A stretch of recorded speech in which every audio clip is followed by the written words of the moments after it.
సర్కారు భూములు హాంఫర్డ్ కలెక్టర్ ఖామోష్. మొన్న గోపన్పల్లి, నిన్న కొత్వాల్గూడ, నేడు నాదర్గూల్, అయినా గప్చుప్. రంగారెడ్డి జిల్లాలో యథేచ్ఛగా కబ్జాల పర్వం. రంగారెడ్డి జిల్లాలను కబ్జా పెట్టిన కాంగ్రెస్ అని చెప్పుకోవచ్చా?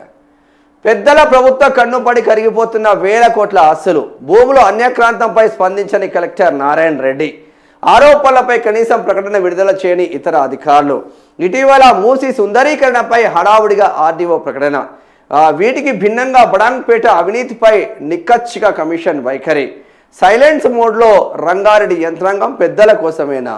రంగారెడ్డి జిల్లాలోనేమో ఒక్క మంత్రి లేకపోయా మనకు.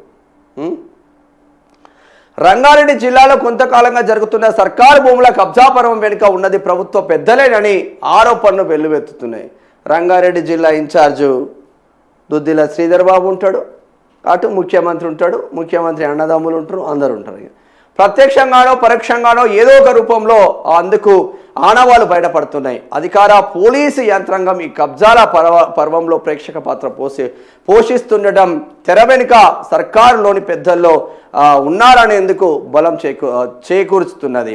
అయితే మొన్న గోపన్పల్లి భూముల వ్యవహారమైన, నిన్నటి కొత్వాల్గూడ, తాజా నాదర్గూల్ భూములైన అన్నింటిలోనూ ప్రభుత్వ పెద్దల కేంద్ర బిందువులుగా ఉన్నాయి. ఇది రెవెన్యూ శాఖ పరిధిలో వస్తుంది. మరి వీళ్ళు ఇట్లా అయిపోయిందా?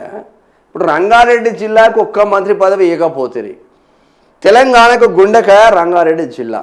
ఒక్క మంత్రి పదవి ఇవ్వకపోతే ఉన్న భూములని కొట్టేయబడతాయి, ఉన్న భూములు మొత్తం కొట్టేయబడతాయి.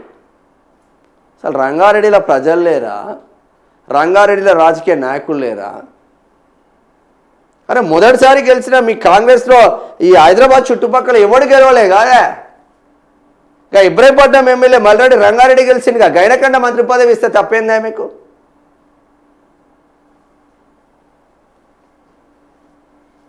మొత్తం భూములన్నీ ఖతం పట్టిస్తున్నారా? ఖతం, కేల్ ఖతం. టెర్రరిస్టు